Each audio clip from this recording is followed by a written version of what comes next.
هتيجي اقول لك الكورتيزون في دقيقة: يسكر، يملح، يكرح، عظم كسر، نمو أخر، جرح بوظ.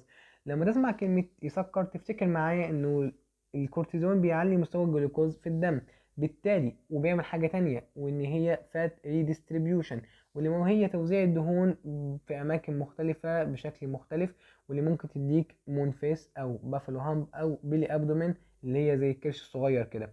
يملح، واللي هو بيعمل حبس للصوديوم وحبس للمية. يقرح، واللي هو بيزود نسبة HCl. HCl كويس للهضم، لكن الزيادة منه بتسبب لك قرحة في المعدة. عظم كسر، واللي هو بيعمل تثبيط للفانكشن او الوظيفة بتاعة الاوستوبلاست، واللي هي الخلايا المسؤولة عن بناء العظام. نمو اخر، واللي هو سواء التأخير قل جسدي او قل جنسي. جرح بوظ، واللي هو بيقلل التئام الجروح، بالتالي بيقلل المناعة، بالتالي بيزود العرضة للعدوى.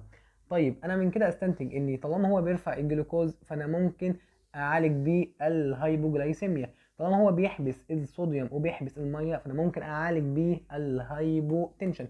عاوزك كمان تعرف ان هو اقوى مضاد لثلاث حاجات: اقوى مضاد لانتي الرجيك، اقوى مضاد للحساسيه، اقوى مضاد لانتي انفلاماتوري مضاد التهاب، اقوى مضاد لانتي اديماتوز واللي هو مضاد للتورم.